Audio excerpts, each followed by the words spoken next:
आदरणीय अभिभावकों और प्रिय विद्यार्थियों, सुप्रभात। आज का सुविचार, कोई भी काम तब तक असंभव लगता है जब तक उसे किया नहीं जाता। दोबारा से सुविचार सुनिए, कोई भी काम तब तक ही असंभव लगता है जब तक उसे किया नहीं जा सकता या किया नहीं जाता। तो बेटा, कोई भी ऐसा काम नहीं है जिसे हम पूरा नहीं कर सकते हैं, अर्थात अगर हमने अपना एम बना लिया तो हम उसको पूरा जरूर कर सकते हैं। तो आज हम अपना हिंदी संशोधन का पाठ 7 रिवीजन के लिए कार्य कर रहे हैं, रिवीजन वर्क करेंगे। तो बेटा, इसमें कुछ मैं थोड़ा सा बता देती हूँ क्योंकि छोटा सा ही पाठ है। इसके जो महत्वपूर्ण 3 ही प्रश्न उत्तर है, ज्यादा इसमें नहीं है। तो थोड़ा इसमें ये बता देती हूँ, जैसे कि आप ने कभी भी समाचार पत्र या न्यूज़पेपर उठाकर देखा हो तो उसमें सबसे जो फर्स्ट पृष्ठ होता है, पहला ही जो पेज होता है, उसमें आपने देखा होगा कि ज्यादातर पेज किससे भरा होता है कि चोरी, डकैती, भ्रष्टाचार, इन सब बातों से ज्यादातर वो जो पहला पृष्ठ है वो इन चीजों से ही भरा होता है। तो लेखक इस बात से, इस लेखक यही सोच में पड़ गया है कि आजकल जो आजकल की ईमानदार लोग बहुत ही कम रह गए हैं। ऐसा लगता है कि जैसे कि सभी भ्रष्टाचार फैला रहे हों और ईमानदारी का तो कोई नामो निशान ही रहा ही नहीं हो एक तरह से। तो एक बेटा, इसमें ये भी है कि जैसे कि लेखक कह रहा है कि इसमें जो लेखक है हजारी प्रसाद द्विवेदी, मैंने आपको बताया नहीं और इसका जो हमारा शीर्षक भी मैंने नहीं बताया शायद पहले बेटा, तो एक बार प्लीज देखिए, क्या निराश हुआ जाए। ठीक है, तो ये पाठ 7 का जो शीर्षक है, क्या निराश हुआ जाए, और इसके लेखक है हजारी प्रसाद द्विवेदी। तो इसमें लेखक ने ही वर्णन किया है कि आज भी हमारे देश में ईमानदारी थोड़ी बहुत रही है। वो कैसे है, कैसे वर्णन किया है, ये देखिए इसमें कि हम जब भी समाचार पत्र वगैरह देखते हैं, पढ़ते हैं, तो ज्यादातर पेज किससे भरे होते हैं? चोरी, डकैती, भ्रष्टाचार, इनसे ही भरा हुआ होता है। तो लेखक कह रहा है कि एक बार किसी व्यक्ति ने मुझसे ये पूछा कि आज के जमाने में जो कुछ भी काम नहीं कर रहा है वो ही सबसे अच्छा माना गया है। तो लेखक ने ऐसा कहा, ऐसा क्यों? तो उनका कहना था कि जितना भी कोई भी ऊंचे पद पर होता है उसे उतना ही ईर्ष्या के भाव से या धोखाधड़ी के भाव से देखा जाता है। तो लेखक कह रहा है कि फिर वो आज जो हमारे गांधी जी ने, तिलक ने जो अपने भारत का स्वप्न देखा था, तो आज वो भारत देश कहाँ है जो इसमें इतने ज्यादा भ्रष्टाचार फैल रहे हैं।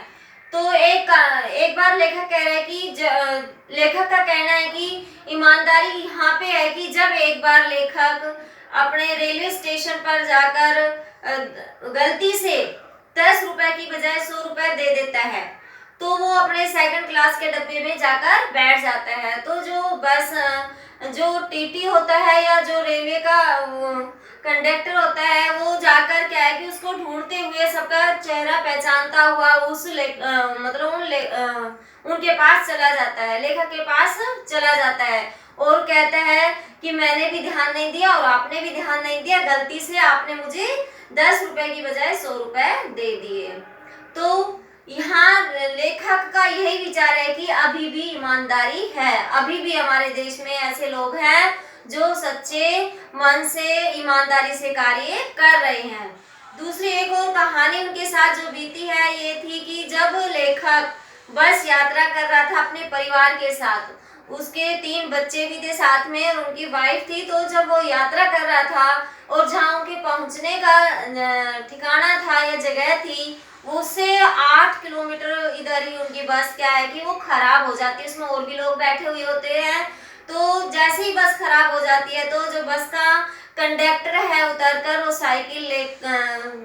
साइकिल को लेकर दूसरी बस लाने के लिए चल देता है। लेकिन लोगों के मन में क्या है कि और गलत गलत विचार आने लगते हैं। कहते हैं कि हाँ, ऐसे ही पहले भी ऐसे कुछ हुआ था कि हाँ, एक बस को लूट लिया गया था। ऐसे गलत गलत लोगों के विचार शुरू हो जाते हैं और फिर वो उस ड्राइवर को मारने के लिए तैयार हो जाते हैं, उसको नीचे उतार कर चारों तरफ घेर लेते हैं। तो उसको ऐसा जब वह ड्राइवर को घेर लेते हैं तो ड्राइवर उस लेखक की तरफ देखते हुए कहता है कि ये मुझे मारेंगे, आप ही कुछ इनसे कुछ कहो कि ऐसा न करे। लेकिन उसकी बात, लेखक की बात को सुनने को कोई भी तैयार नहीं था, क्योंकि सब अपने गलत फहमी में थे, एक तरह से गलत ही उनके विचार थे। जो कह सकते हैं कि वो कह रहे थे कि यहाँ पे भी ऐसे पहले भी ऐसे लूटपाट की थी और बस को भी लूटा गया था, बहुत से लोगों को मारा गया था। तो लोगों के इस विचारधारा ने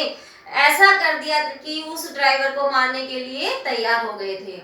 तो जैसे तैसे करके उस ड्राइवर को, जैसे लेखक ने कहा, तो उस ड्राइवर को मारा तो नहीं, लेकिन उसको घेर कर चारों तरफ से उसको घेरे रखा। और फिर जैसे ही देखा, थोड़ी देर 1-1.5 घंटे बाद जब उन्होंने देखा कि जो कंडक्टर था उतर कर गया था साइकिल लेकर, वह दूसरी बस लेकर आ रहा है, उसमें अपना कंडक्टर भी बैठा हुआ है। तो बस को देखकर सभी खुश हो गए। और जैसे ही वो बस पास में आई तो कंडक्टर ने कहा कि ये बस जो हमारी है बहुत ही ज्यादा खराब हो चुकी है, चल नहीं सकेगी, अब ये चलाने लायक नहीं है, आप सभी इस बस में बैठो। और जब लेखक के बच्चे पानी पानी चिल्ला रहे थे, भूख और प्यास से बहुत ही ज्यादा व्याकुल थे, तो कंडक्टर ये सब चीज भी नहीं देख पाए थे। तो वहां से ही जब वो बस को लेकर आए तो उन्होंने वहां से ही थोड़ा सा दूध और पानी ले लिया और बच्चों को ला कर दिया। तो ये सब देखकर हम कह सकते हैं कि आज भी हमारे देश में ईमानदारी, करुणा के भाव है, जो कि हर किसी में तो हम नहीं कह सकते, लेकिन कुछ ऐसे लोगों में आज भी ये गुण है। तो ये था हमारा पाठ। अब इसके मैं प्रश्नोत्तर बता देती हूँ आपका बेटा, जो भी 3 ही महत्वपूर्ण प्रश्नोत्तर है, ज्यादा कुछ है नहीं। तो देखिए, लेखक ने स्वीकार किया है कि लोगों ने, पहला जो प्रश्न है, लेखक ने स्वीकार किया है कि लोगों ने उन्हें भी धोखा दिया है, फिर भी वह निराश नहीं है। आपके विचार से इस बात का क्या कारण हो सकता है? तो उत्तर देखिए, लेखक का मानना है कि लोगों में मनुष्यता पूरी तरह समाप्त नहीं हुई है। लोग आज भी अकारण मतलब बिना कारण ही एक दूसरे की सहायता करते हैं। दुनिया में सच्चाई और ईमानदारी अभी भी बनी हुई है, इसलिए लेखक पूरी तरह निराश नहीं है। क्योंकि लेखक के साथ 2 घटना घट चुकी थी, इसलिए लेखक पूर्ण विश्वास से कह रहे हैं कि अभी भी हमारे देश में सच्चाई और ईमानदारी बनी हुई है। तो आगे देखिए, प्रश्न नंबर 2 में दोषों का पर्दाफाश करना कब बुरा रूप ले सकता है? तो दोषों का पर्दाफाश करना कब बुरा रूप ले सकता है? तो देखिए उत्तर बेटा, दोषों का पर्दाफाश करना बुरी बात नहीं है, लेकिन जब किसी के आचरण के गलत पक्ष को, मतलब उनके व्यवहार के गलत पक्ष को या बुरी बात को उजागर करना अपना कर्तव्य मान लिया जाता है, और दोषों को उजागर करना अपना, सॉरी बेटा मैंने 2 बार लिख दिया है, अपना कर्तव्य मान लिया जाता है, ये एक बार ही आता, और तब यह स्थिति बिगड़ सकती है। तो यहाँ से मैंने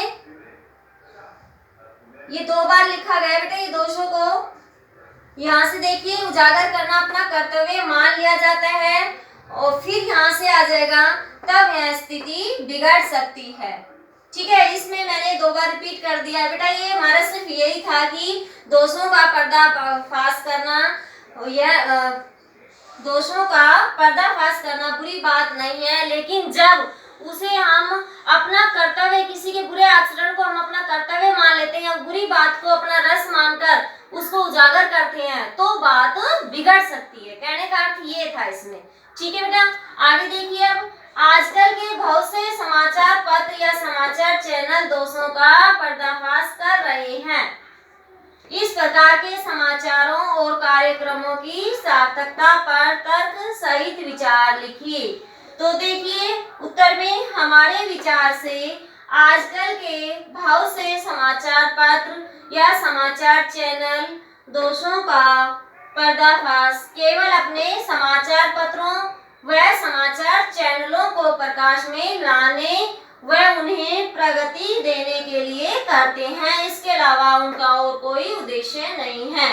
तो इसमें क्या है कि दोषों का पर्दाफाश करना, तो जो समाचार पत्र और चैनलों का क्या उद्देश्य रहा है, सिर्फ उनका यही उद्देश्य रहा है कि हमारे जो समाचार पत्र हमारे चैनलों का ज्यादा से ज्यादा विस्तार हो, ज्यादा से ज्यादा इनका क्या कह सकते हैं कि लोगों के सामने ज्यादा से ज्यादा जाएंगे तो हमारे ज्यादा ही इन चीज का उपभोग ज्यादा होगा, लोगों में चर्चा ज्यादा होगी। तो सिर्फ अपने समाचार पत्रों और चैनलों को ही प्रकाश में लाने के लिए वो सब करते हैं।